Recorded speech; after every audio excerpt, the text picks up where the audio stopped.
اب یہاں پہ ایک مغالطہ دیا جاتا ہے اہل حدیث کی طرف سے، اس کو دھونا ضروری ہے. بس تھوڑی سی گفتگو کروں گا اس پہ، ویسے پورا درس ہونا چاہیے تھا، مجھے کئی سارے دوستوں نے پہلے بھی کہا تھا.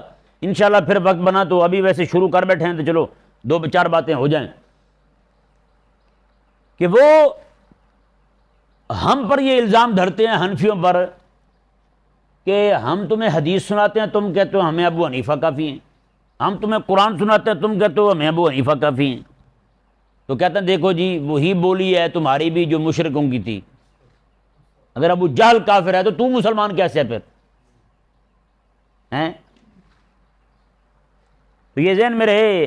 اگلے الفاظ میں سب سے پہلی بات یہ اللہ تعالیٰ نے فرمایا کہ قالوا حسبنا ما وجدنا علیہ آبانا، انہوں نے کہا تھا ہمیں وہی کافی جو ہمارے ابے کر گئے ہیں. اب بتائیں یار، امام ابو حنیفہ رضی اللہ تعالیٰ عنہ کی جو ہم پیروی کرتے ہیں، ان کی تقلید کرتے ہیں، ان کی تقلید اپنے ابا ہونے کی وجہ سے کرتے ہیں یا ان کے عالم ہونے کی وجہ سے کرتے ہیں؟ ان کی تقلید ہم اپنے ابا ہونے کی وجہ سے کرتے ہیں یا ان کے مجتہد ہونے کی وجہ سے کرتے ہیں؟ تو پھر یہ تو بات ان کی دائیں بائیں ہو گئی. جو وہ کہہ رہے تھے اگر ہم یہ کہیں کہ ہمارے ابا جو کر رہے تھے ہم وہی کر رہے ہیں، تو پھر ہمارے ابا تو نہیں ہے وہ، اور نہ یہ ہم ابوت کی وجہ سے ہم ان کی پیروی کر رہے ہیں، ان کی تقلید کر رہے ہیں. ان کی تقلید تو ہم ان کے امام ہونے کی وجہ سے کر رہے ہیں. اور دوسری بات یہ ہے کہ وہ مشرکین مکہ رب تعالیٰ کے قرآن کے مقابلے میں کہہ رہے تھے کہ ہمارے لیے کافی ہے ہمارے ابا کا عمل، ہمیں قرآن کی ضرورت نہیں ہے، ہمارے لیے حدیث کی ضرورت نہیں ہے، ہمارے لیے ہمارے ابا کا عمل کافی ہے. اب بتائیں ہم ابو حنیفہ کی بات کب مانتے ہیں؟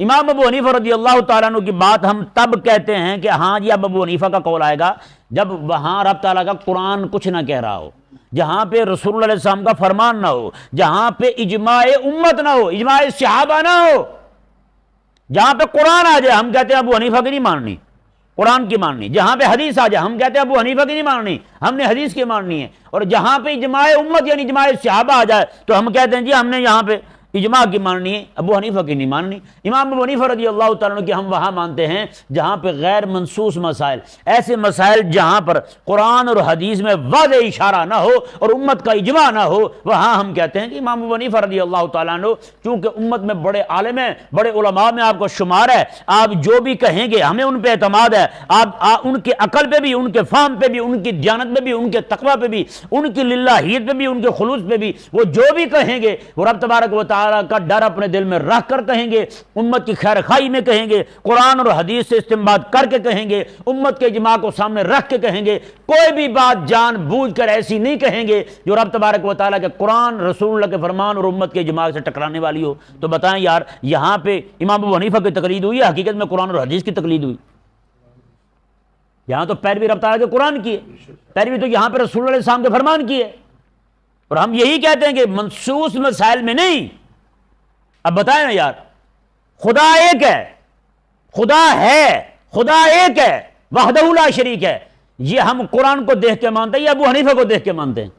قرآن کو دیکھ کے مانتے ہیں نا.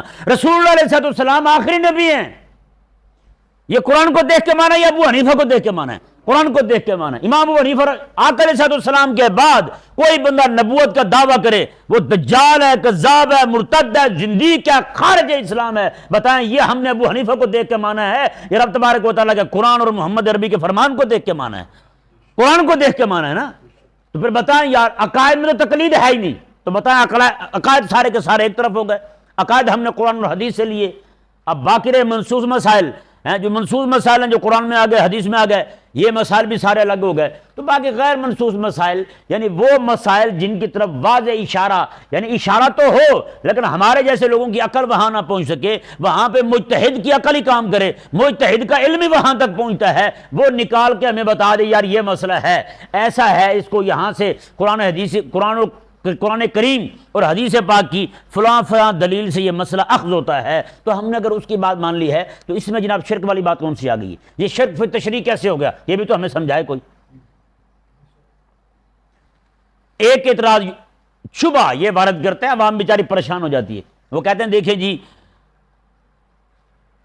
حدیث آ گئی رفع یدین کرنا ہے، آپ کہتے ہیں ابو حنیفہ نہیں کرتے، تو آپ رفع یدین چھوڑ دیا آپ نے، حالانکہ حدیث تھی رفع یدین کرنے والی۔ تو ان بیوقوفوں کو بندہ کون سمجھائے؟ خدا کے بندو، خدا تمہیں ہدایت دے، نہ حق راستے پر نہ چلو، ہدایت کے راستے پر آ جاؤ۔ یہ اگر رفع یدین کرنے والی احادیث ہیں تو نہ کرنے والی بھی احادیث ہیں، دونوں رسول اللہ علیہ السلام سے ثابت ہیں۔ وجہ ترجیح کیا ہے؟ جس عمل کو ہم نے اختیار کیا ہے، عدم رفع والی کو، اس کی ترجیح کیا ہے؟ اس کی ترجیح یہی ہے، وجہ ترجیح یہی ہے کہ کریم آقا علیہ السلام کا آخری عمل جو ہے وہ عدم رفع کا ہے، رفع یدین کا نہیں ہے، عدم رفع یدین کا ہے، تو اس لیے ہم نے اسے اختیار کیا۔ اور آمین اونچی کہنا اور آہستہ کہنا، یہ دونوں مسئلے حدیث سے ثابت ہیں، دونوں مسئلے حدیث سے ثابت ہیں۔ امام کے پیچھے فاتحہ پڑھنا نہ پڑھنا، دونوں مسئلے حدیث سے ثابت ہیں۔ تو بتائیں پھر وہاں پہ راوی حضرت عبداللہ بن مسعود رضی اللہ تعالیٰ عنہ ہے عدم رفع والی حدیث میں، ہاں جی، اور امام کے پیچھے فاتحہ پڑھنے والی حدیث جو ہے وہ بالکل جناب وہ بھی صحابہ روایت کرنے والے ہیں۔ اگر نہ پڑھنے والی روایتیں جو ہیں وہ صحابہ سے مروی ہیں، اور نہ پڑھنے والی روایت بھی صحابہ سے مروی ہیں، بتائیں بھائی ابو حنیفہ کی بات کہاں سے آ گئی؟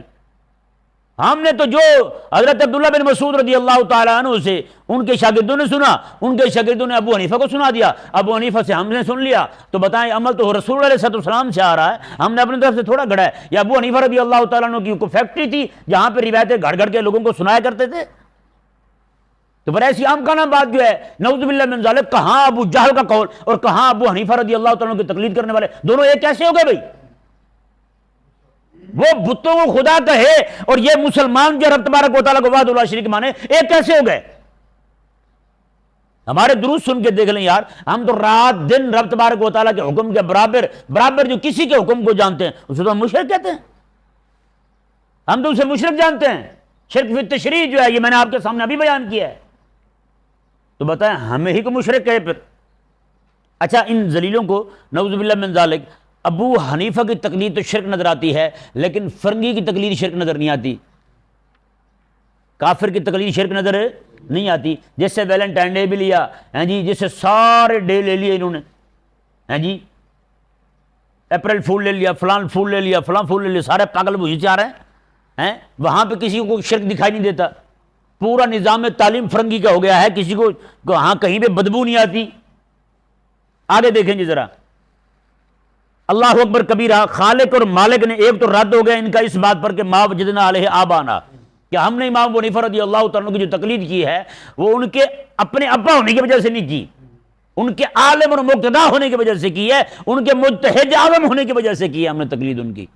اگلی بات دیکھیں رد کیسے ہو رہا ہے، ایک تو اسی آیت مبارکہ کے استدلال اور ایک اور آیت مبارکہ، دو آیتیں میں آپ کے سامنے پڑھوں گا۔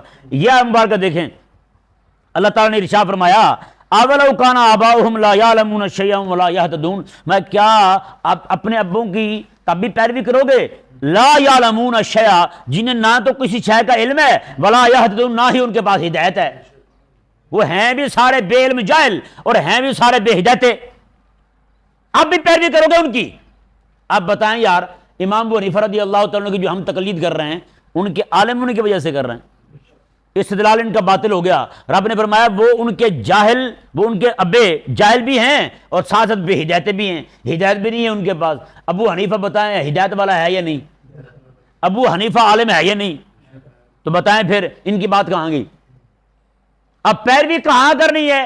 یہاں تو ضمناً ثابت ہو رہا ہے نا کہ پیروی تقلید اس لیے منع فرمایا جا رہی ہے کہ ان کے پاس عقل نہیں ہے، ہدایت نہیں ہے ان کے پاس، علم نہیں ہے ان کے پاس، دو چیزوں کی نفی کی گئی ان سے، دو چیزیں نہیں ہیں ان کے پاس۔ اب جہاں پہ یہ دو چیزیں آ جائیں وہاں پہ کیا کرنا ہے؟ رب تعالیٰ کا قرآن دیکھیں، یا ابت انی قد جاءنی من العلم ما لم یاتک فاتبعنی، ہاں جی، حضرت ابراہیم علیہ السلام نے اپنے چچا کو سامنے کھڑے ہو کے کہا، میں چچا بات سن، میرے پاس آ گیا ہے علم جو تیرے پاس نہیں ہے، اور میرے پاس آ گئی ہے ہدایت جو تیرے پاس نہیں ہے، اب تو یہ نہ دیکھ کہ میں چاچا ہوں لہذا میری پیروی ہونی چاہیے، نہ نہ نہ، پیروی چاچے کی نہیں ہوگی، پیروی ابے کی نہیں ہوتی، پیروی جو دادے کی نہیں ہوتی، پیروی علم اور ہدایت کی ہوتی ہے، جسے رب تبارک و تعالیٰ علم اور ہدایت عطا فرما دے اسی کی پیروی ہوتی ہے۔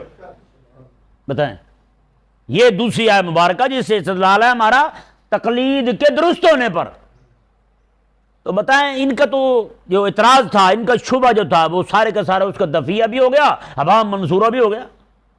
خالق و مالک نے ارشاد فرمایا اولو کان آباؤہم لا یعلمون شیئا ولا یہتدون، میں کہ ان کے ابے جو ہیں وہ تو کچھ جانتے بھی نہیں اور ہدایت والے بھی نہیں ہیں، میں اب بھی ان کی پیروی کریں گے، اب بھی ان کی تقلید کریں گے، یہ تو شرک فی تشریع ہے۔ تو یہ ثابت ہو گیا امام اعظم ابو حنیفہ رضی اللہ تعالیٰ عنہ ہوں یا امام مالک ہوں، امام شافعی ہوں، امام احمد بن حنبل رضی اللہ تعالیٰ عنہم میں سے کوئی بھی ہو، کسی کی بھی تقلید کرنا شرک نہیں ہے۔ اور تقلید جو ہے ان کی کرتے ہیں وہ منصوص مسائل میں نہیں کرتے، غیر منصوص مسائل میں کرتے ہیں۔ دوسری بات، ان کی تقلید ہم اپنا ابا ہونے کی وجہ سے نہیں کرتے۔ تیسری بات، ان کو اللہ تعالیٰ نے علم دیا ہے اور اللہ تبارک و تعالیٰ نے ہدایت عطا فرمائی ہے، ہاں جی، اور غیر منصوص مسائل میں ہم ان کی تقلید کرتے ہیں، منصوص مسائل میں تقلید نہیں کرتے۔ اللہ تبارک و تعالیٰ ہمیں سمجھنے کی توفیق عطا